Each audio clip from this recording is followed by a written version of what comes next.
inexistent after the ruling, I must say. To run right here in St. Peter's to put blows on that vagabond you all have been using in this constituency as a representative in Parliament. I'm saying to you, you have been over and over, been loyal to a vagabond. And when I come tonight here, and I drove around Parham, and I see the condition of Parham, I said to myself, a man that clearly has so much money, so much wealth, and so much power, have this village looking like this. It is a disgrace, a big disgrace. And I'm saying to you that we should not be thinking about who is blue and who is red. I'm saying to you, we need to stand up for integrity, decency, and honesty. And we have a woman who is decent, and I'm saying to you, you should give her a chance, a disciplinarian. Why you have a man representing you in Parliament, a man representing you in Parliament that don't have no respect. He walks the length and breadth of Antigua and Barbuda.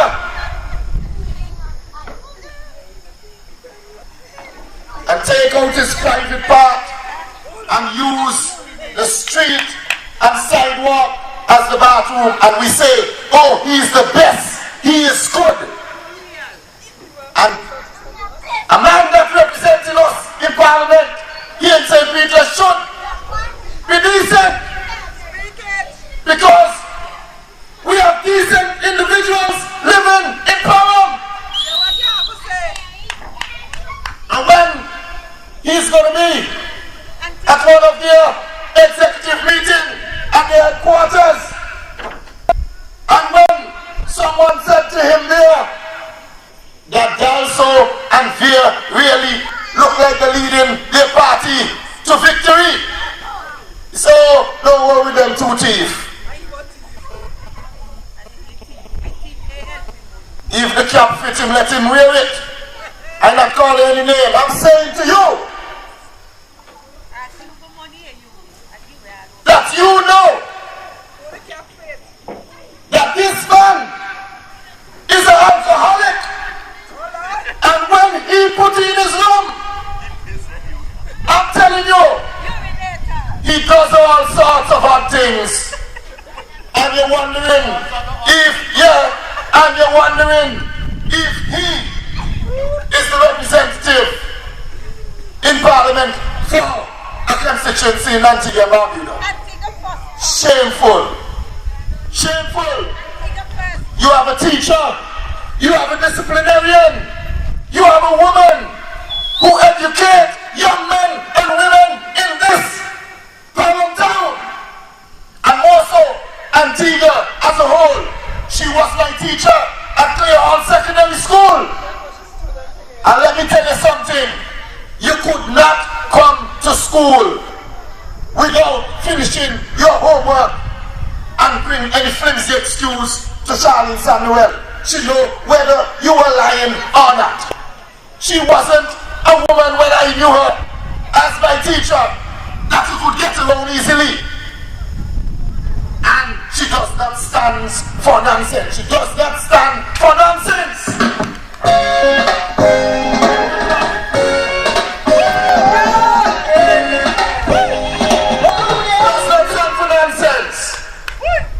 I'm saying to you, you need this type of representation, and you should not follow the masses.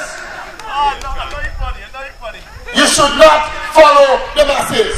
You should look, listen. You should not follow the masses, I'm saying. You should look, listen, and learn. And I'm saying to you, Charlene Samuel is the way you should go this election. Do not follow the masses. I hate it when people think we can sell our souls for money in Antigua and Barbuda. Very, very disrespectful. Instead of listening and putting the candidate to Parliament that means good for you and have a program for St. Peter's, you say no. If a man bring money or a man bring this, he's not who I'm going to vote for. And then the next 5 years, you've been neglected. Nobody know you. Then you regret. It's too late. Let's not forget, Parham has been trampled upon. And it's not about money. It is about representation and meaningful representation. That's what we need to bring to the fore. Meaningful representation.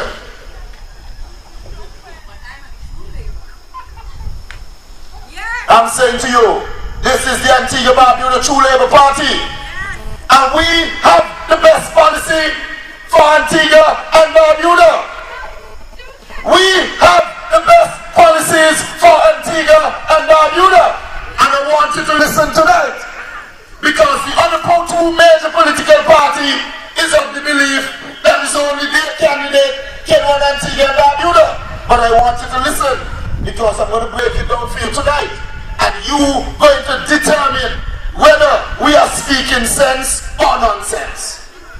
You understand? Because True Labour is here to stay, and this organization will be built on solid foundation. No baggage!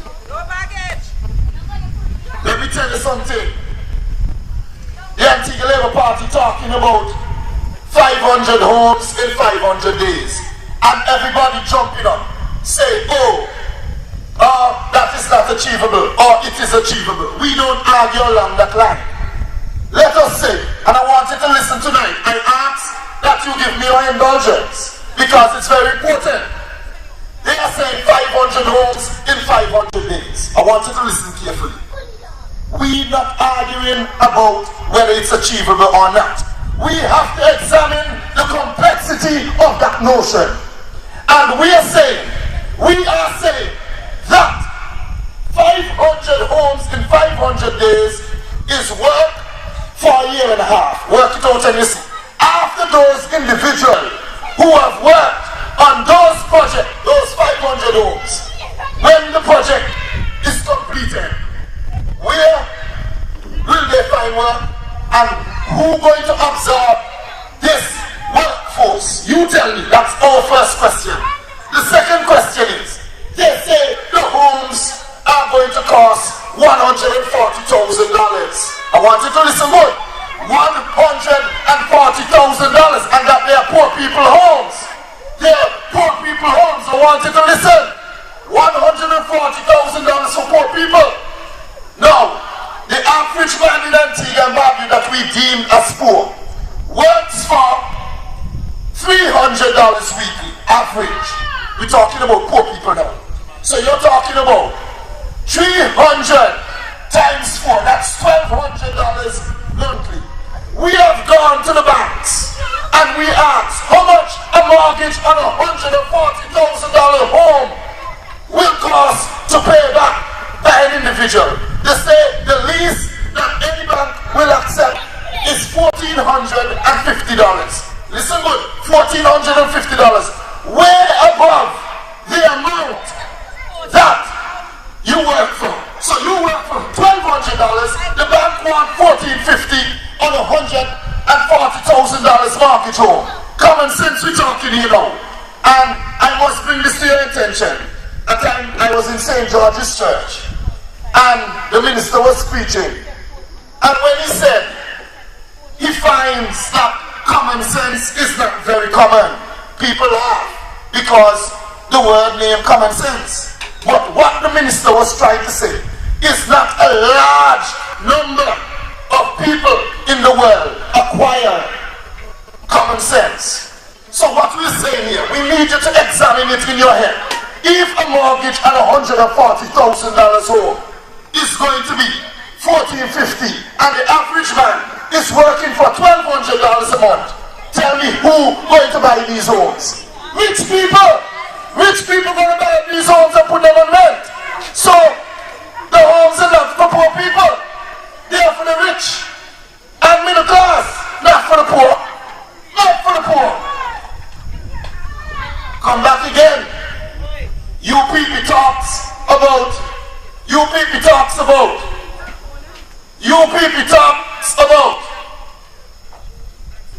the Citizen by Investment Program. You see, I want to get it right.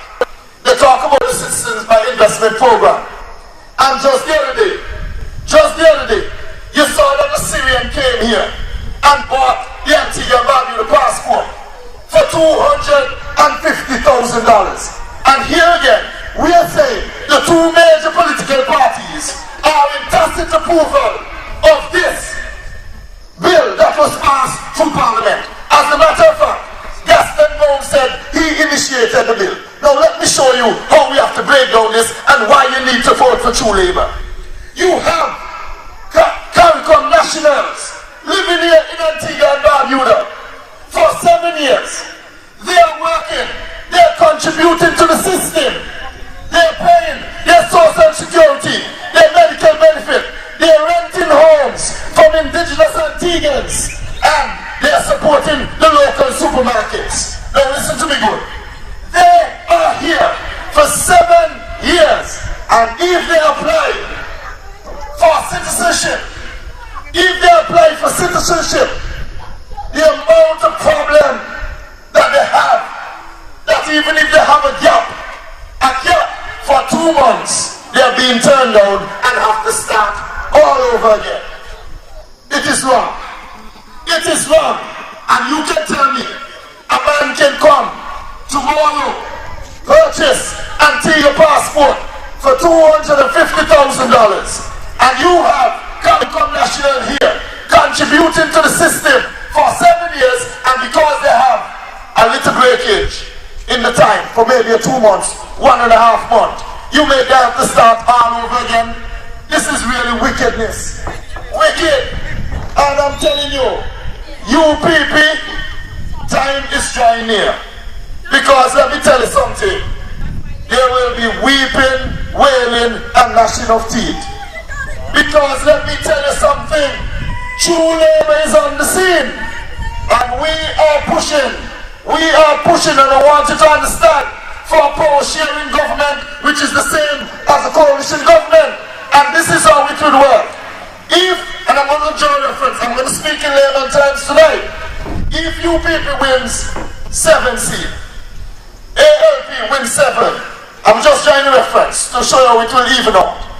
Let's say we win 2, and Barbuda still win 1. No one has won 9 seats, and I want to show this. So they have to come to the negotiation table, and we must form a coalition government, because nobody wins a majority. Once there is no majority, they must have a coalition government, a power state government. Everybody stay in their quarter and be given ministry.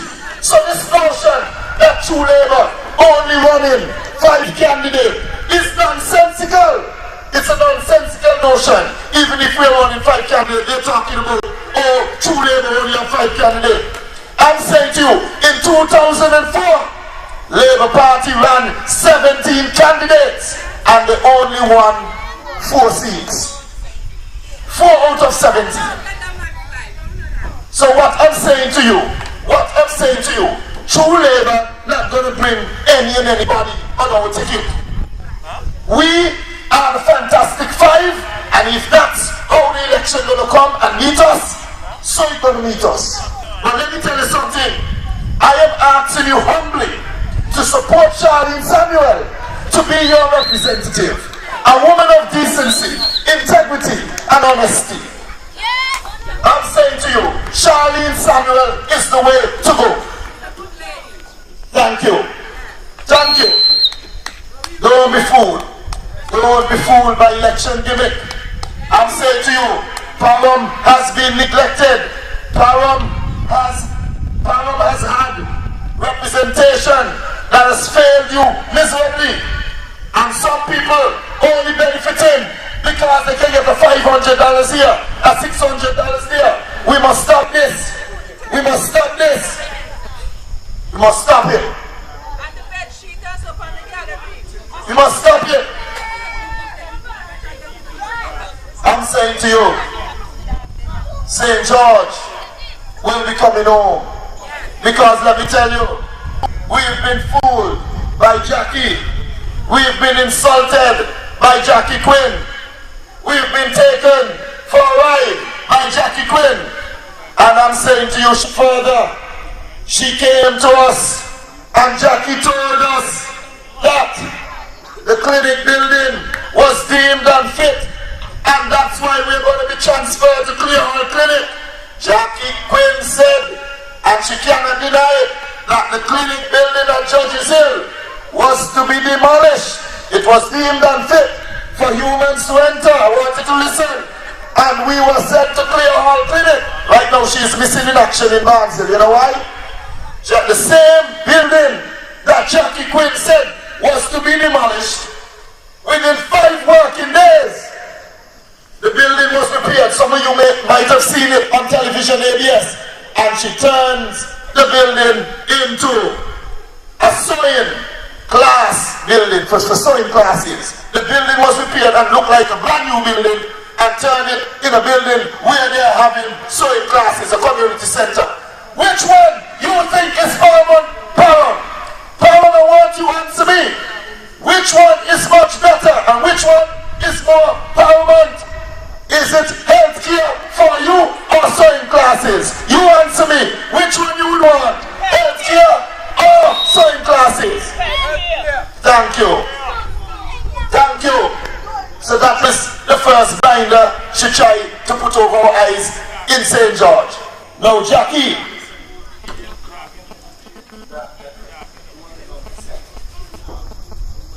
Jackie has referred to, Jackie, I want you all to listen, has referred to the citizens of Antigua and Barbuda who have worked very hard and entitled to the pension as ragtags. Imagine, ragtags. And I want you all not to take my word for it. I want you all not to take my word for it. I'm going to ask the DJ to play track number 7. So I all don't take my word for it. Jackie has disrespected St. George. Members of the UBP government campaign and the promise of putting people first was always a big lie. Minister Jackie quinn-leandro has been the chief architect of the destruction of the People First empty promise. Within days of the UBP assuming office, workers were victimized and sent home. Highly trained teachers, nurses, police officers, and experienced civil servants were given voluntary separation packages against a threat that separation could be forced on them, and allowed to languish in an atmosphere of UPP deceit, disappointment, and disillusionment.